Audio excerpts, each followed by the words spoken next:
রহস্যময় ৩৬০ দরজার গর্ত। বন্ধুরা, কেমন আছেন সবাই? আজ আমি আপনাদের এমন এক ঐতিহাসিক ভবনের গল্প শোনাতে এসেছি যা প্রায় ২৫০ বছর ধরে ইতিহাসের অসংখ্য ঘটনার নীরব সাক্ষী হয়ে দাঁড়িয়ে আছে। ভাবুন তো, একটি ভবন যার নাকি ৩৬০টি দরজা ছিল। শুনতে অবাক লাগছে, তাই না? আজ আমরা দেখব যশোরের সেই ঐতিহাসিক কালেক্টরের ভবন। শুধু এর প্রাচীন স্থাপত্য নয়, এর প্রতিটি ইটে মিশে আছে ব্রিটিশ আমল থেকে শুরু করে আমাদের মহান মুক্তিযুদ্ধের বহু অজানা গল্প। ১৭৮৬ সালে ব্রিটিশদের হাত ধরে যাত্রা শুরু করা এই ভবনটি ছিল তৎকালীন বাংলার অন্যতম গুরুত্বপূর্ণ প্রশাসনিক কেন্দ্র। কিভাবে একজন ব্রিটিশ বিচারক টিলম্যান হেঙ্কেল রাজস্ব আদায়ের সমস্যা সমাধানে এর প্রস্তাবনা দিয়েছিলেন, সেই ফ্যাসিনেটিং গল্পটা জানতে পারবেন। ১৮৮৫ সালে নির্মিত এই দ্বিতল ভবনটি ছিল তার সময়ের এক অসাধারণ নির্মাণশৈলীর উদাহরণ।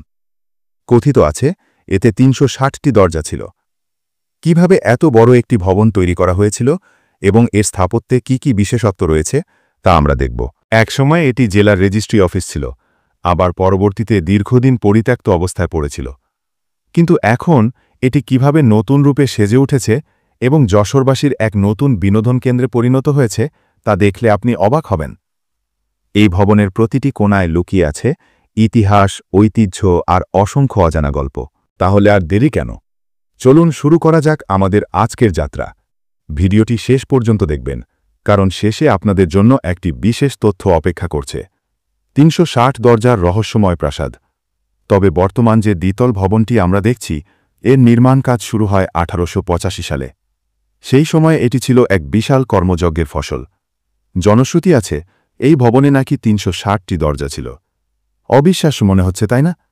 এটি শুধু একটি সরকারি ভবন ছিল না, ছিল ব্রিটিশ স্থাপত্যশৈলীর এক অনবদ্য উদাহরণ। চুন সুরকির গাঁথুনি, উঁচু সিলিং, বিশাল বিশাল কক্ষ, আর সেই রহস্যময় ৩৬০টি দরজা যেন সেই সময়ের নির্মাণ দক্ষতা আর কারিগরি জ্ঞানের স্বাক্ষর বহন করে। শত বছরের বেশি সময় ধরে এটি জেলা রেজিস্ট্রি অফিস হিসেবে ব্যবহৃত হয়েছে, যেখানে বাংলার জমিদার, কৃষক আর সাধারণ মানুষের সম্পত্তির অজস্র দলিল দস্তাবেজ সযত্নে রাখা ছিল। প্রতিটি দলিলে লুকিয়েছিল এক একটি পরিবারের ভাগ্য পরিবর্তনের গল্প, যা এই ভবনের পাথরের দেয়ালে কান পাতলে আজও যেন শোনা যায়। কিন্তু এর গল্প এখানেই শেষ নয়।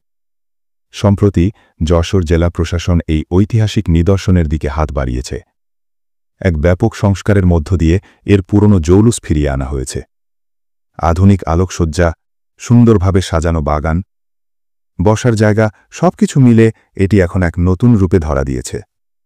যশোর কালেক্টরের ভবন এখন শুধু একটি প্রশাসনিক কার্যালয় বা পুরনো স্থাপত্যের নিদর্শন নয়, এটি একটি জীবন্ত ইতিহাস যা প্রজন্মের পর প্রজন্মকে তাদের শিকড়ের গল্প শোনায়। এই ভবনটি এখন যশোরবাসীর গর্ব, এবং যারা ইতিহাস ভালোবাসেন তাদের জন্য এটি এক অসাধারণ ভ্রমণের গন্তব্য। ভিডিওটি কেমন লাগলো কমেন্টে জানাতে ভুলবেন না। আর ভিডিওটি ভালো লাগলে লাইক করুন, শেয়ার করুন এবং আমাদের চ্যানেলটি সাবস্ক্রাইব করে পাশে থাকুন। দেখা হবে পরের ভিডিওতে। ততক্ষণ পর্যন্ত ভালো থাকুন, সুস্থ থাকুন।